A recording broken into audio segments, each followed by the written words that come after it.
Welcome to this piano lesson on the keys of the piano.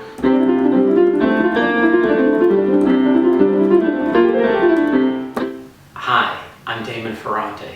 Welcome to the Little Piano Book lesson videos. These are a series of free video lessons that correspond to the materials presented in the book. The videos cover a range of subjects including piano technique, music theory, and how to play songs and pieces. In this video lesson, we're going to look at the finger numbers and also some basic piano techniques. In this first lesson, we're going to look at some basic piano techniques. The first thing we'll do is look at the finger numbers.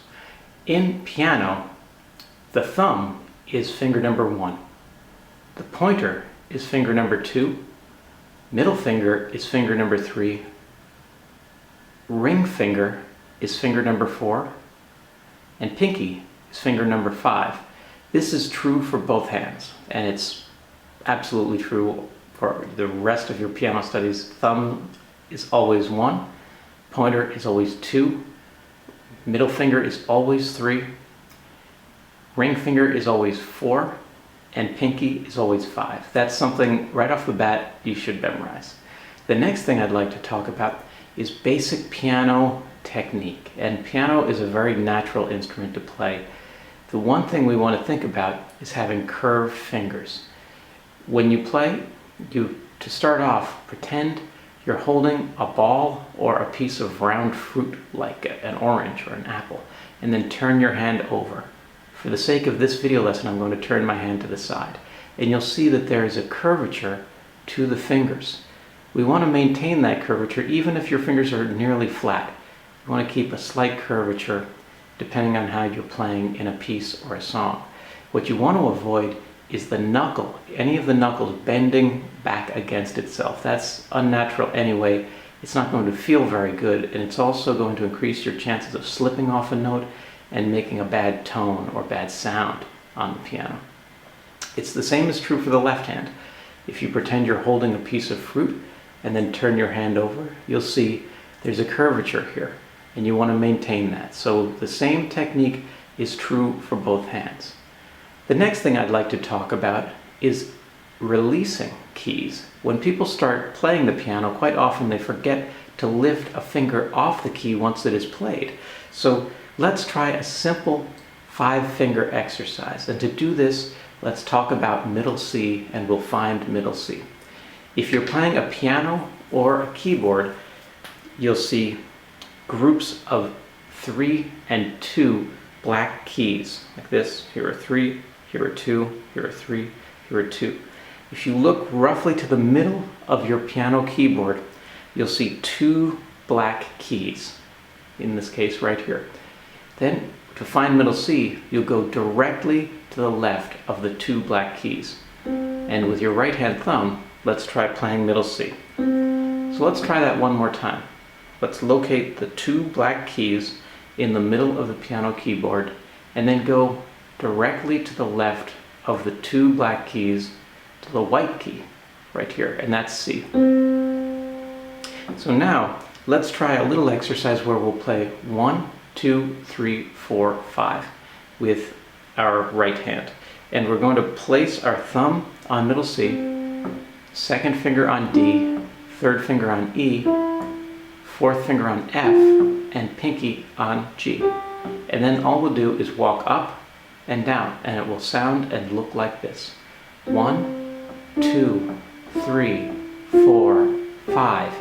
And what I'd like you to do is to keep curved fingers, and also, once you play a key, release that particular finger. What we want to avoid is holding down all of the keys, and I'll demonstrate that right now. It would sound like this. This is definitely what we want to avoid. So please don't emulate this in your playing. This is just to show you an improper technique. Do you hear how the notes are blending into one another? That's because I forgot to lift up my fingers. So try that exercise on your own with your right hand.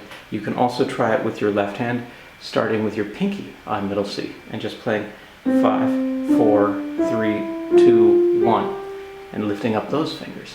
And you can go up, and up in the piano is going this way, down or descending is going this way. So throughout these videos and throughout the book, we'll use the terms up or ascending, which mean the same thing, and that means going up towards the higher notes of the piano, and down, descending, which means going to the lower notes. Let's look now at the notes of the keyboard. We've already found middle C right here. And then, as we mentioned in the book, the piano is very easy to understand in terms of the notes because it follows the alphabet. So we're started, and our alphabet goes from A to G in music. It doesn't go beyond the letter G. So if we find middle C, we find our two black keys in the middle of the keyboard, then C, and then we walk 2 notes down, 1, 2, that's the note A. So with your index finger, I'd like you to find A, C, then 2 keys down, and then we're going to climb up the piano keyboard saying the letters. So A, B, C, D, E, F, G, and that's the end of the piano and music alphabet, so it will just repeat. A, B, C, D, E, F, and so on. You can get the idea that it continues up. The lowest note on the piano keyboard is an A. That's going all the way down here. It's not on our video screen. The highest note going all the way up to the very top of your piano keyboard is a C.